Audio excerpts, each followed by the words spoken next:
welcome back to our channel. We're Meg and Maud, and in today's video we are exploring the very volcanic island of Camiguin in the Philippines. So we're about to get the ferry to Camiguin, which cost about $7.50 each. Yeah. And then obviously 15 passenger terminal, 10 other fee. Yeah. Don't know what for. But looks as if we get a bed.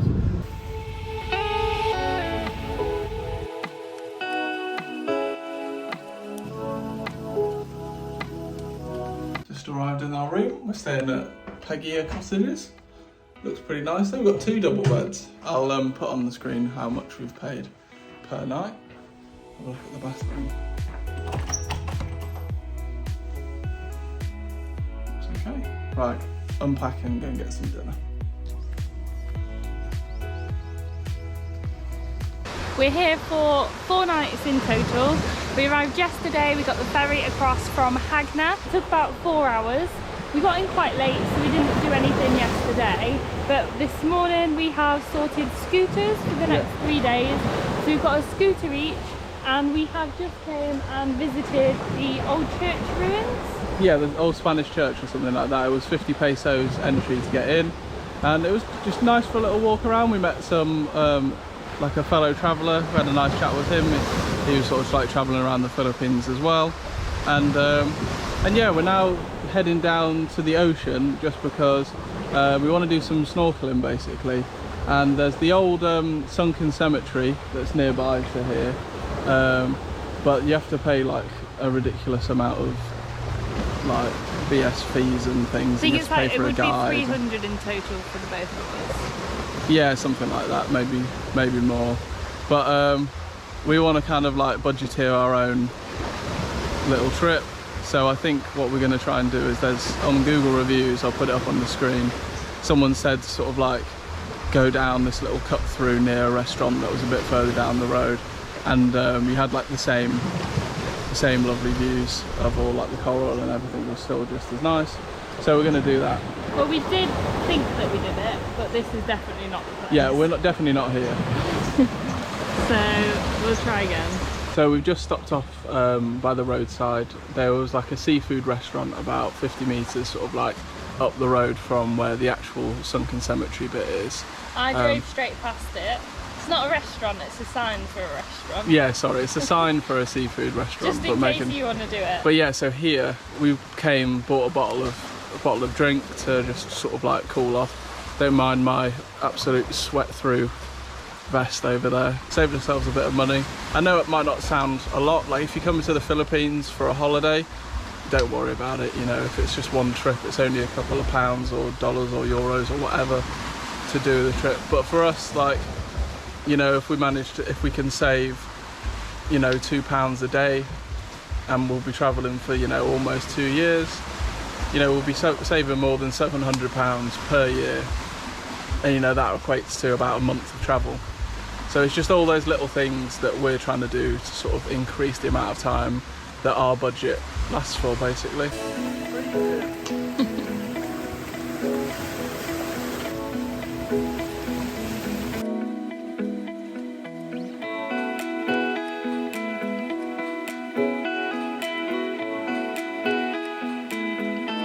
This is where we got in.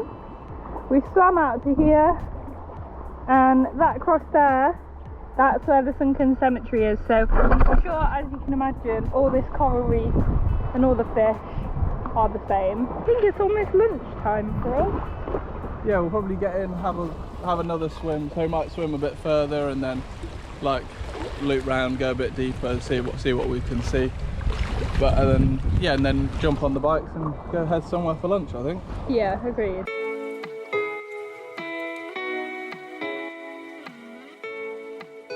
So unfortunately this place that we thought was a restaurant isn't actually a restaurant, but it's like set up like a restaurant. So I'm a bit confused because like there's all those like seating area tables here and like tables here and here and here. Instead of like having anything here, we'll go to the sunken cemetery and then head off to get some lunch somewhere else. Maybe there's some food around the cemetery bit. But also I just wanted to say that Camiguin, unlike any of the other islands, still has like a big COVID policy.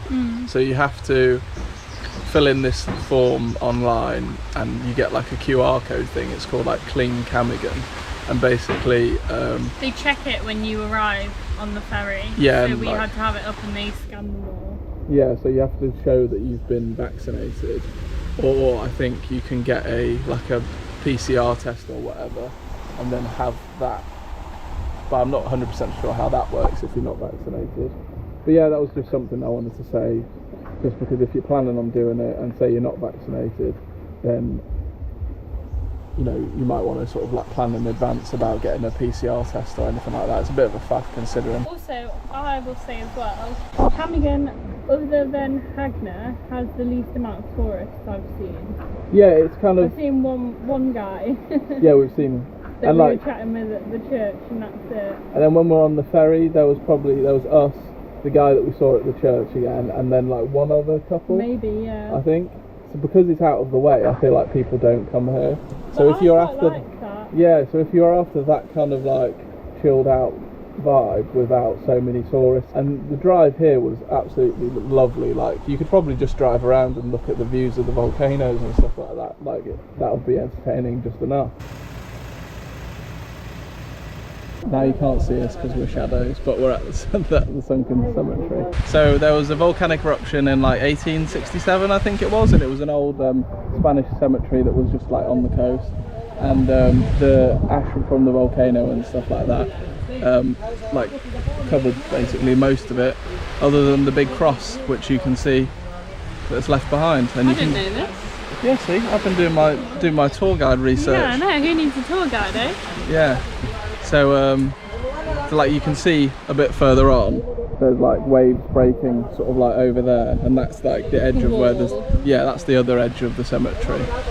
But yeah, they take you in these sort of little boats, I think, and you can go over to the island and have a walk around on there or whatever, and you can go out to there and then snorkel further out, which is supposed to be quite good.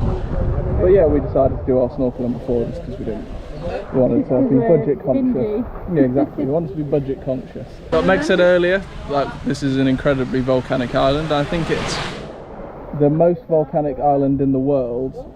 So it's got the most volcanoes, basically, for an island of its size. Yeah. Exactly. But most volcanoes per metre squared or whatever. That's what we're trying to say. But yeah, it's nice. Come down, take a picture. I presume the sun will set. The sun's up there now, so I presume it will set just in front of us, so it'll probably be a real good sunset spot. That's sunset snorkel spot. Sunset snorkel spot.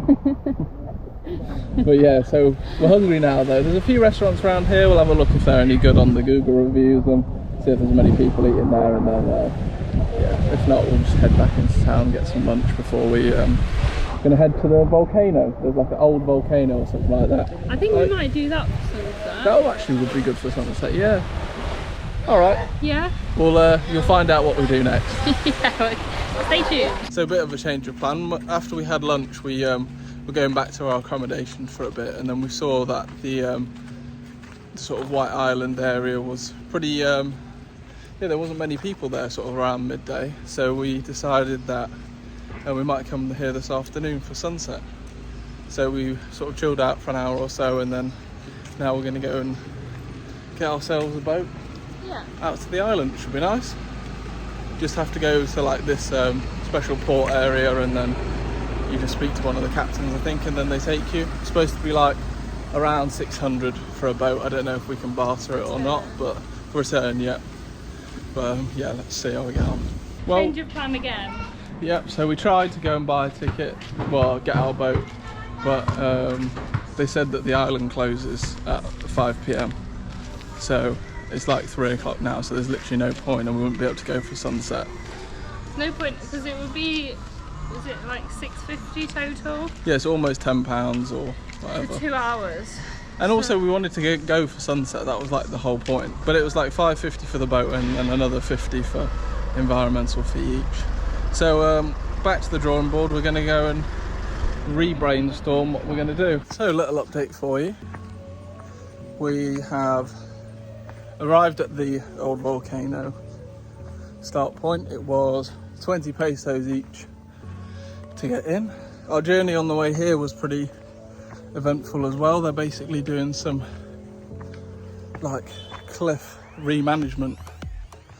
So yeah, there were like rocks tumbling down off the cliffs this digger was sending, as you probably saw. And then Meg's bike didn't start after we'd been waiting for half an hour, but apparently it's got a dodgy battery or something, one of the guys was saying, so we had to like manually start it with like the kickstand down, and I don't really know why he did, to be honest, but I walked up this bit far too fast, so put the camera away and get cracking.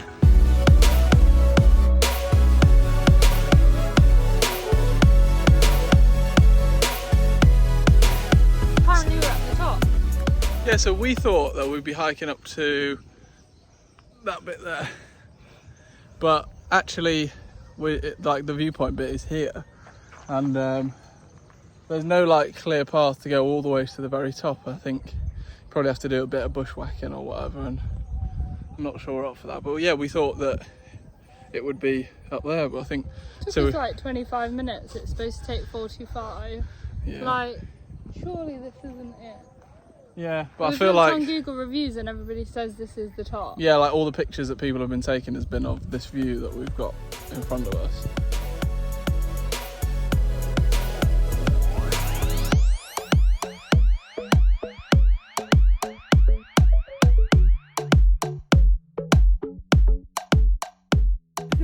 So we're on the way down, and we think that this bit here, sort of like going up here, might be a way for you to get to the top bit of the volcano. It'll probably be like 20 minutes or so. Probably looks further away on the camera, but I don't know, it's not really like an actual path, and as you like look up, I can't see any like markings of a way or whatever. But and it'll be dark, so we don't want to come. we've kind of been hanging around dark. flying the drone and looking for a way up for a bit too long now, so we don't want to come back down in the dark. And the last thing we want to do is fly a motorbike in the dark either. Fly a motorbike in the dark. So we're going to head down. We are trying our best though, aren't we, Meg? We are. So like we rented the scooter, the battery died, somebody kick-started it. So then we got here, wanted to start the hike, she was like, no, it's too late. Started the hike, got halfway up, it was the end. And also we wanted to go to White Island for sunset. No, not after 5 PM. We're giving it everything, go again tomorrow with a positive attitude, but just a little bit frustrating. Yeah. Hopefully we have a good dinner tonight, because Yeah. we didn't have one last night. No, we didn't have a good dinner last night. That's why I haven't seen it. What have you got tonight then? More meat and rice. Can't go wrong. We're at Rocky's Grill.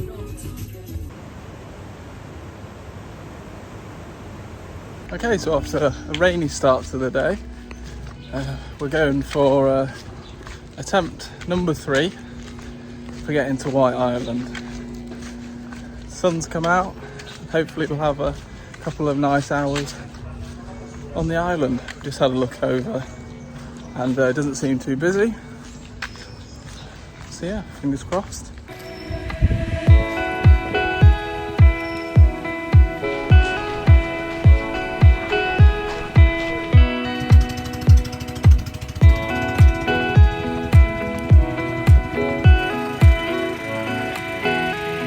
Finally made it to White Island.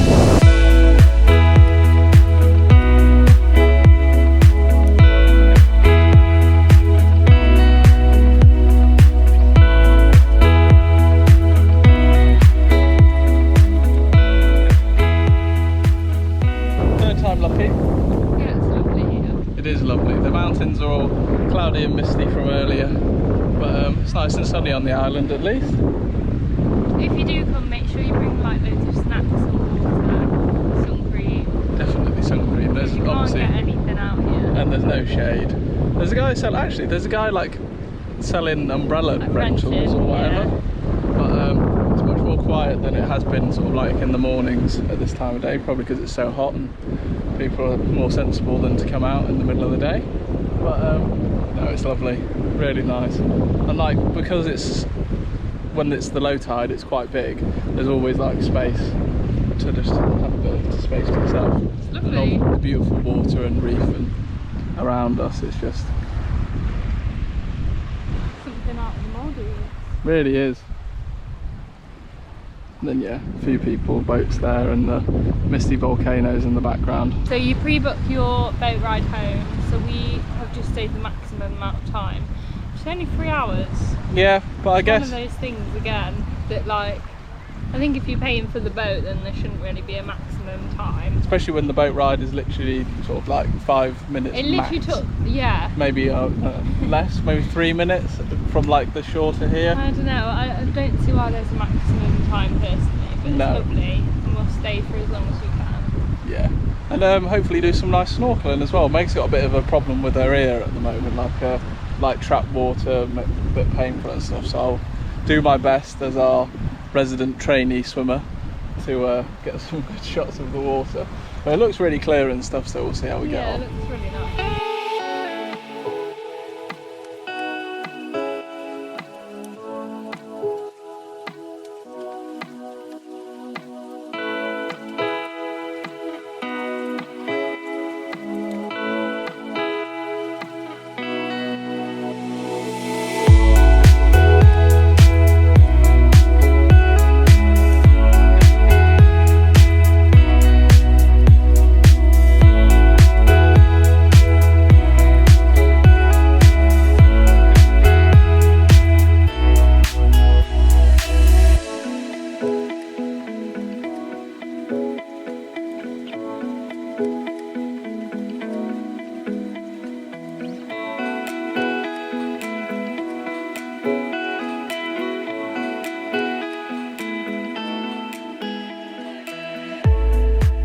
Insane snorkeling here. I've seen fish that I've never seen before in my life. It's not as sunny as we just hope to sort of see all the colours and everything like that, but it's just incredible. I think there's some rain on the way actually though, if you look behind me, over here. But yeah, it's incredible down there. We're about the last people here now. It's just us and the lifeguard over there waiting to get picked up. It's gone all cloudy over again and the sun's setting just over to our right, but not much of a sunset. But we had a good time here. I definitely recommend, as you saw from all the... I would recommend as well, it's been lovely. It's been very peaceful for me. Obviously I was a bit unable to snorkel, which is sad. If you come for obviously like a high tide time, it'll probably be best for snorkeling. But then obviously the island won't look as cool, but then if you come at sort of like a low tide, there'll be more of the island exposed, but then obviously the snorkeling won't be so good. So And our boat's on the way, so oh yes, I think I we can should see the pack boat. our stuff up. Yeah, there he is, But yeah. coming over there. Whew. Where can you see him? Yeah, over here. Right. Better pack up. See you on the boat. Today is a new day. We have taken the scooters out for a ride and we are at Bawasan Falls this morning. Bit of a maze to get here. There's loads of winding roads, but we find our way here eventually. So we had to pay 20 for the motorbike parking, and then I'm sure there'll be an entry fee or maybe like an environmental fee or something along those lines.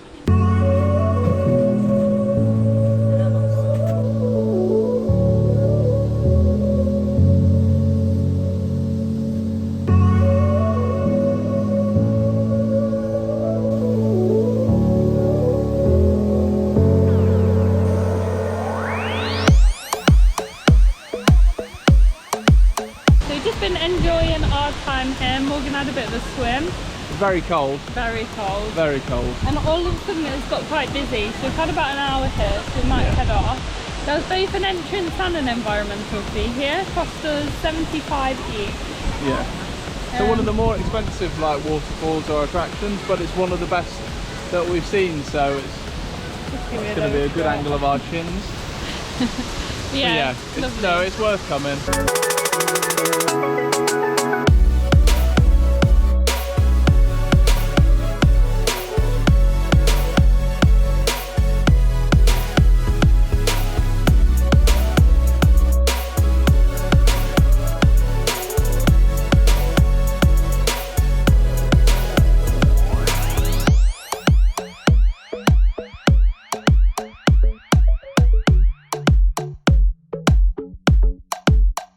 So we've driven up to this viewpoint and we've got, yeah, an amazing view. So definitely worth coming. It was some sort of like steep, windy roads, but the roads are all good. Also, like the views on the drive are just so nice. Like you're driving through fields, loads of animals, palm trees. It's a really nice drive. Yeah, but I reckon you could probably go up even further and further. But we're gonna go and head for some lunch now because we're hungry.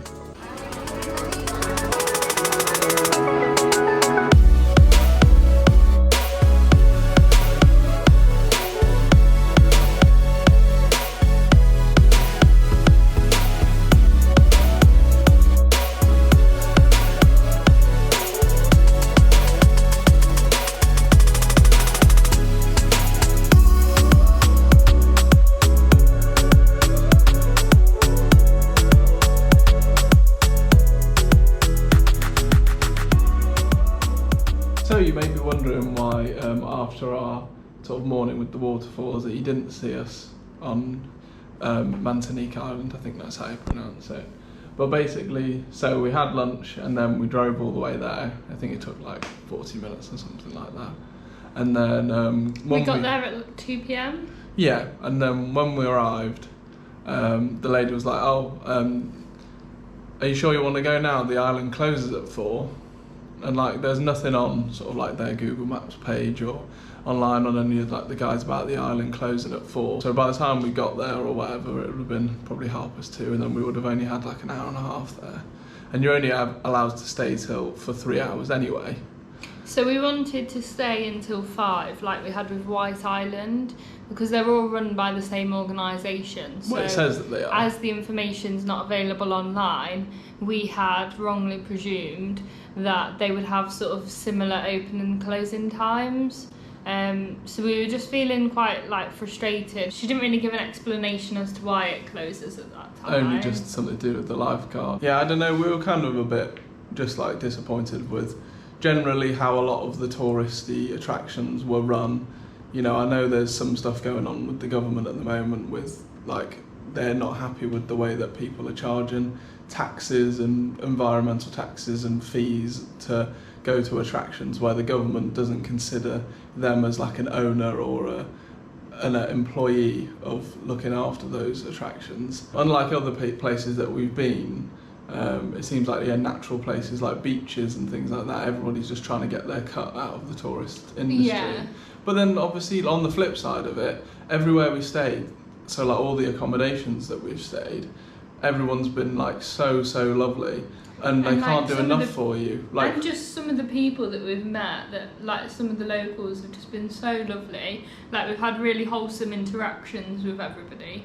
So it's just hard because like you've got two... Yeah, like a juxtaposition, basically. Yeah. There's like the people that are in the tourist industry, a lot of the times we've been sort of like disappointed by the way that they've acted towards us and the charges and stuff that doesn't seem quite right and a bit scammy. And then the people that have like we've interacted with, like the hotel and guest house owners, like the local people, so lovely, helpful, restaurants, everyone's so nice.